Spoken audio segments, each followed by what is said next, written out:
Hey there, writer rebels. We all know that writing is a huge mental game, but what do you do when your most dangerous opponent is actually yourself? Today, we're gonna cut that self-sabotage and talk about some of the lies writers tell themselves.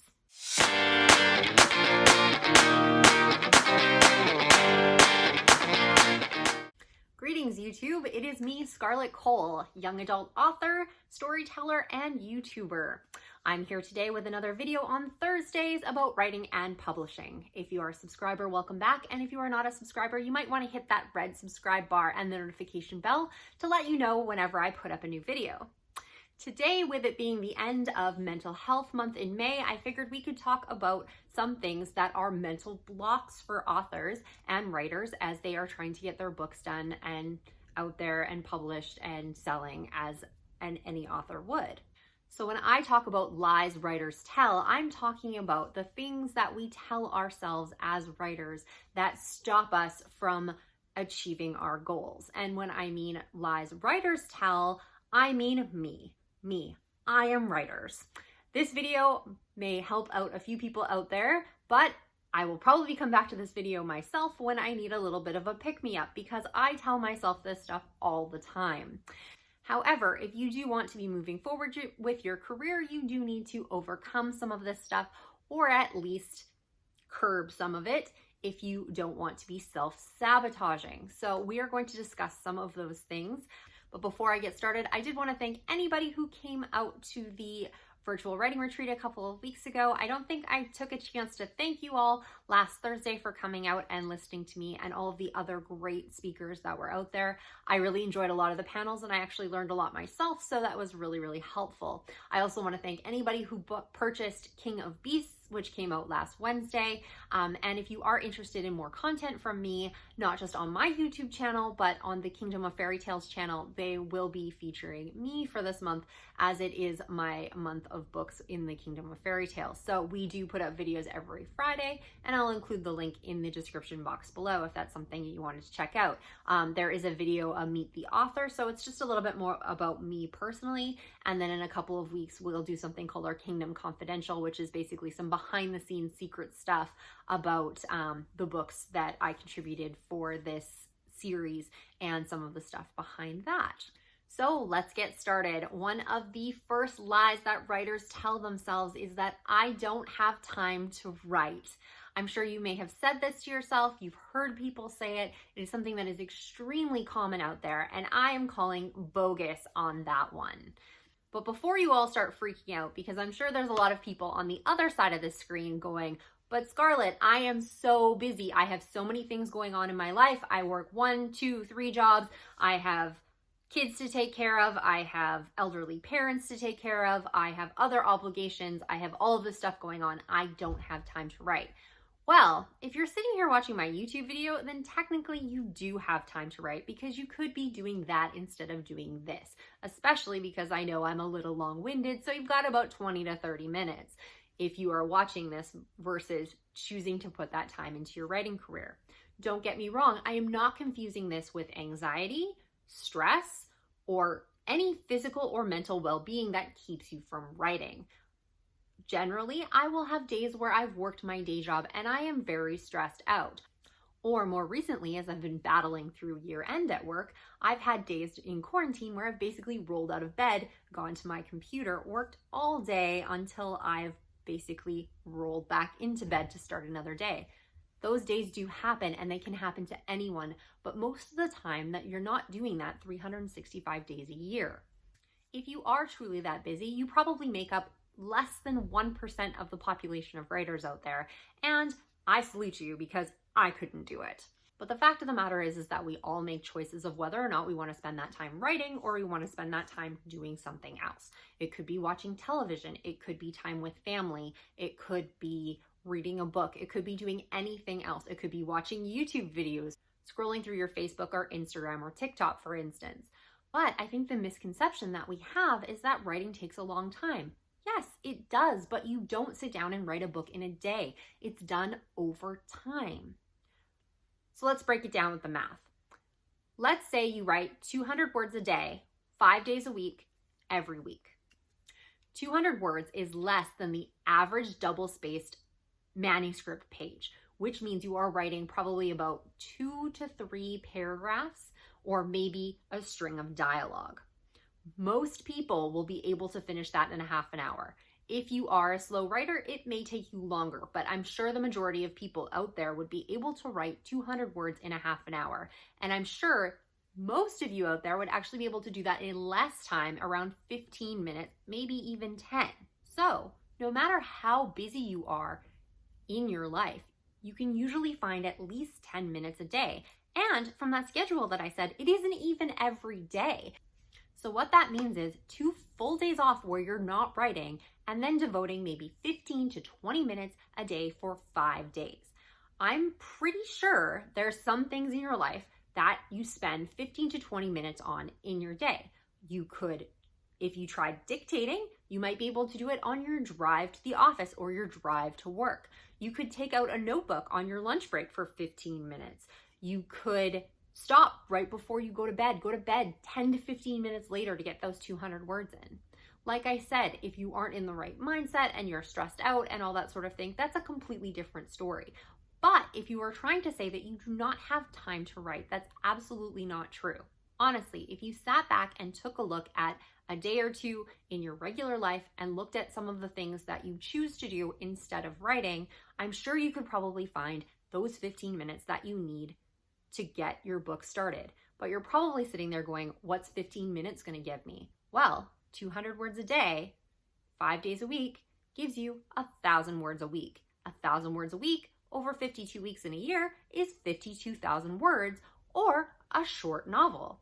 If you go a little higher than that, 2,500 words, or even double it to 400 words a day with still 2 days off, that's over 100,000 words, which is more than most novels other than the fantasy or much longer genres. And that's within 1 single year. If you do better, you can be done faster. However, saying that you don't have time to write is a bit of a misconception. There could be other reasons that you aren't writing, but time is usually not one of them. So why do we tell ourselves this?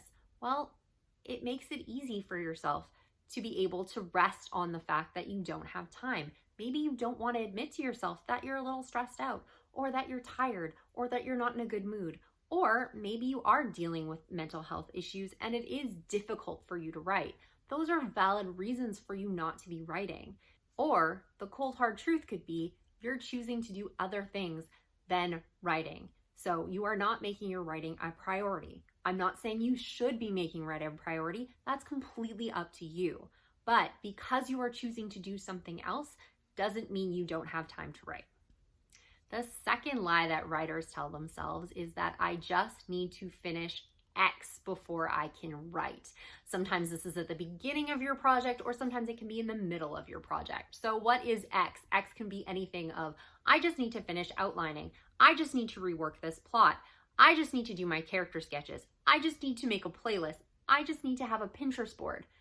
Not saying that any of those things are wrong with your writing. A lot of authors will outline. A lot of authors do vision boards on Pinterest for their characters, and it helps them set the mood. A lot of people use playlists. I use playlists. They're not bad things to do. However, if you are finding yourself hiding in those things instead of actually writing, then you're just lying to yourself. Maybe this is a big new project and you're not sure where to start. Maybe you're scared of the blank page. The one where it comes up the most for me is when I am partially through a book and I'm almost done. It's usually around that 75% mark that I will want to come back and outline and look through my story to make sure that there aren't any plot holes. I can get caught up in that outlining because I just don't want to finish the book. Why don't I want to finish the book? Most of the time, I'm worried what people are going to think. If I'm finished, then somebody's going to read it, or I need to decide if I'm going to publish it, or I need to let an editor read it and find out all of those mistakes that I've made. So I find that it can be a big stalling tactic to keep you from actually writing. So maybe if you find yourself rejigging that outline but not really making any major changes, and you've now found the 25th picture of your hero, then maybe it's time to step back, figure out what your real problem is, and get back to that book. Because the fact is, unless you're under contract, no one's going to make you finish it. So you have to motivate yourself to get that done. This is a tricky one because it feels like you're moving forward. In the first lie that we tell ourselves that we don't have time to write, you can sometimes feel guilty that you're not actually writing because you do want to get those projects done, or you have a deadline coming up or something like that. When you're outlining or working on things that can be related to your book, then you can convince yourself that you are actually doing something that's moving you forward. However, at a certain point, if you are not actually moving forward and just moving but in the same place, you're stalling. You're not actually writing. So you need to stop yourself from telling yourself that lie and get back to your project. The next lie that writers tell themselves can happen on the writing side or on the marketing side. And that's basically, if I do this or if I don't do this, then I will not be successful. I will not be an author. I will not be a writer. So this is a really tricky one because there's a lot of advice and rules out there of what you should do. I usually mention in most of my videos when I talk about advice that, these are things that I use and these are things that work for me and that everybody is different. But the fact of the matter is there's a lot of things out there that people take as gospel. Sure, there are some hard and fast grammar rules that you probably need to follow when you're writing, and you can't be successful as an author if you don't finish your book and it isn't published. However, anything else in between, you can kind of make it up. Obviously, there are going to be things that will hinder you, and there are things that are going to work in your favor. Certain agents aren't going to want to see prologues at the beginning of your book. Does that mean that you're never going to be able to sell it and you're never going to be a successful writer? Absolutely not. There are a ton of books out there with prologues. There are a ton of books that do all the things that they tell you not to do. It might close some doors, but the world will not end. I do find this a lot more on the marketing side than the writing side. At first, I was really held back as a writer of, I need to do this, I can't do this, I need to do this. But once you've got a few books out there, you tend to get a little bit more confident in what you can get away with and what you can't. So then it kind of morphs into a marketing thing where you feel like you need to do everything or you need to do it the same way as someone else. For instance, you may think that you need to write in a particular genre. You may think that, I will not be successful unless I rapid release my books. What that means is to write books very quickly or to stockpile some books and release them in very short succession. There are a lot of authors that do very well with that. But on the flip side, there are a lot of authors who do rapid release who do not do well. One of the big trends in the indie world that was really popular last year, it's kind of coming down a little bit now, were academy books. So these are books related on schools, usually magical in some nature. So you would see every academy book that there was out there, fairy, unicorn, spies, you name it. And there are a lot of people who did really well in that category. They sold a ton of books and it was very, very popular. However, there are just as many writers that put out academy books that did not do well. They had the cover that worked with the genre. They had a blurb that was really good. It just didn't sell. So for every author that is successful with something that they do, whether it be getting exposure through a box set, whether it be doing ads, whether it be releasing in a particular fashion, whether it's being wide or on Kindle Unlimited, as many as you can find being successful using that strategy, you can probably find just as many or more who it did not work for. But the loudest voices get the most attention. So if you see an author who's doing particularly well in a particular genre or using a particular strategy, you start to feel like you have to do those things. I have to build my newsletter, so I need to do that right now, and I need to have everything, and I'm going to pay for newsletter builders, and I need to do ads, and I need to do this, and I need to do that. So you're going to be running around feeling inadequate trying to hit this strategy. And if that strategy doesn't work for you or doesn't work with your style or your lifestyle, then I hate to tell you, even if you do everything right, you may still fail. There are books with beautiful covers and perfectly written blurbs that do not sell. There are books that are badly written that sell exceptionally well. There are no guarantees. You need to do what works for you and be able to follow through on those strategies. If something makes sense to you, then maybe give it a shot. But if you polled every single author out there, not everybody's path to success is going to be the same. There are authors that are slow writers who are still successful. There are authors that are fast writers that are very successful. There are authors that are not great writers that are very successful. And there are authors that are fantastic writers who aren't successful. But this is a dangerous lie because you can very much fall into the trap of just assuming that you need to follow somebody else's path to be successful. And the fact of the matter is you don't. You need to find your own path. It does not guarantee success, but everyone is different and you do what is comfortable for you and what makes sense to you. The other thing why this is dangerous is something called book debt. Book debt is essentially when you are paying out a lot more than you are making back in your books. Obviously, this is a business if you are self-publishing, and even a little bit on the traditional publishing side because you do want to do some marketing as well. That's not going to be covered by your publishing house. But the fact is, with an investment, you would like to see a return at some point. And if you are constantly putting money out for all of these little things because you are worried about missing out or that someone's going to do better than you are because you didn't do the thing that you thought you should be doing, then you are going to just rack up those bills and you're never going to be able to dig your way out of that unless you have an absolute smash hit, which is pretty much a 1 in a million thing. And other than the money, it's also going to weigh on your mental health and it's also going to cause more stress because if you do try all of these things that your life and your mindset and your abilities are not designed for, or maybe you're writing in a genre that you don't enjoy because you think it's trendy and it's popular and you're going to do well there, it might start taking its toll on you. You may quit writing because you no longer enjoy it, or you may be as stressed or upset as working at a job that you really don't enjoy. It can be done. It is done. There are authors out there who are writing in genres that they don't like. They are doing things that they think they need to do to be successful, and that is their choice. And if that is something that you want to do, that's absolutely fine. But you need to know that you don't have to do everything out there. You do not have to follow everyone's advice to be successful. There are no guarantees in this business, and you have to do what's right for you, or you won't be in this business for very long. Okay, so the next thing that writers lie to themselves about is it's not a big deal, no one's going to notice. I'm sure anybody who has finished a manuscript has had a moment like this, and I know I have on several different occasions. You've written your manuscript, you go through and you read it again and you stop because there is something that just isn't working.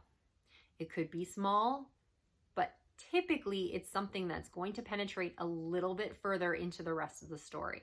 And you stop yourself and go, I could fix this, but I'd have to change this and this and this. And I'm so close to being done. And I just want this book out. No one's even going to notice. Every single time I have ever had that feeling in my stomach that something isn't right and I have decided to pass on it, I have had a beta reader, a reviewer, or an editor call it to my attention because I knew in my gut that it was something that wasn't working and I chose the lazy way out and didn't fix it. Fortunately, most of my major errors have been caught before the books hit publication, but there are several authors who will not go through a lot of reviews before publication, and some of that stuff does make it out into the world. If given a chance, the best authors in the world would still make changes to any book that they currently have on the market. Nobody's perfect and no book is ever perfect. But I'm talking about those major things, those things that you know deep down are not right for your story. Promise me you will just sit down and do the work and you will thank me so much later, because if you don't do it now, you're going to have to do it later. And at that point, it's either already out in the world or you're even closer to being finished and it's even a bigger mess to clean up. And the last lie that writers tell themselves is that everyone else is doing better than I am. This is a really bad mindset to get into because it can really affect your writing, because no matter what you write, you don't feel like you are good enough.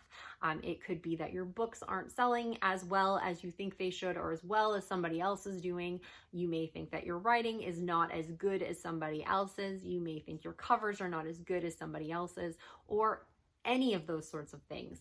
However, the fact of the matter is that everybody is at different stages in their career. So as much as you're looking up to authors and wanting to be like them and wanting to be as successful as they are and have books written like they do, I will guarantee you there is another writer that wishes they could write just as good as you or has the success that you already have.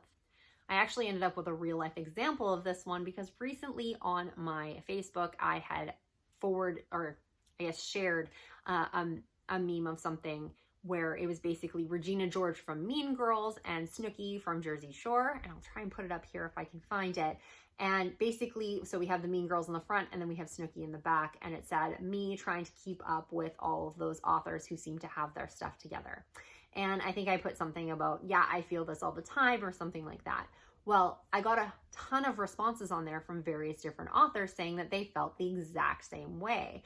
And it was really interesting because some of those authors I really look up to, and I thought that they were doing really, really well, but obviously those people are looking up to somebody else.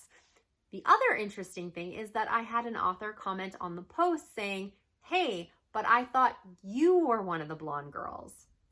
Well, I kind of laughed out loud when I saw that because personally, I don't see myself as successful. I have books that I've written that I'm exceptionally proud of, but there's so many things that I still want to do. I don't have a super smash hit successful series like many authors do. I don't have as many fans as some authors do. There's a lot of things that I would really like to keep moving forward in my career. So I thought it was really funny that somebody thought that I seemed more put together than they were. The thing that I found really, really funny about that is I'd actually read that author's last book. And as I was reading that last book, I remember thinking how great of a writer they were and how some of those scenes that I was reading, I wished I had written something that good and that I wished I could write more like that, or I had thought more about certain aspects when I'm writing my stories that this writer was in tune to. So it is all completely relative. And if you're going into your writing or author career, obviously it's good to have people to look up to and to emulate and to want to be like and have goals. But if that's holding you back because you think that everyone is doing better than you are and there's nothing that you can do to get better, then that is something that's going to sabotage you and is a complete and utter lie. So what do you do if you find yourself telling yourself these lies all the time and holding yourself back? Well, the first thing to do is to sit back and try and figure out why you keep telling yourself this. Are you scared of success? I know that sounds ridiculous, but it is absolutely true.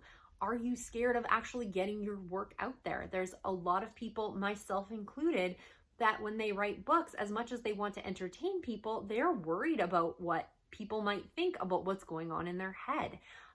Do you think other people aren't going to support your dream of being a writer or being an author? Are you taking on projects that you don't feel equipped skillfully to be able to take on? There are so many various reasons that you could be lying to yourself and keeping yourself from writing and keeping yourself from moving forward. It could also just be a phase. Sometimes people get down on themselves. Most people are not happy every single day. So sometimes you just have a bad day.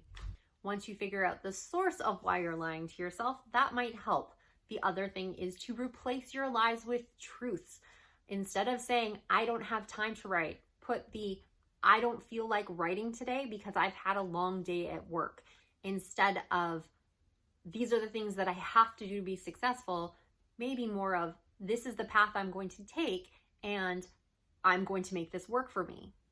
And the last thing is realize that you are not the only one who's doing this. I'm sure most of you out there heard some of these lies and went, yup, I do that too. It's pretty common and nobody's gonna blame you but you. So get out there and tackle that beautiful liar that's lying up there in your head and keeping you from being your best self. All right, so that's all I have for today. If you really enjoyed this video, make sure you are giving it a thumbs up and letting YouTube know this is something you enjoyed. If you have any comments for me or you find other lies that you tell yourself, you can leave them in the comments below and I will be sure to check them out. If you would like to see more videos like this, make sure to hit the subscribe bar and the notification bell and they will let you know as soon as they are available. Thank you so much for joining me and happy writing.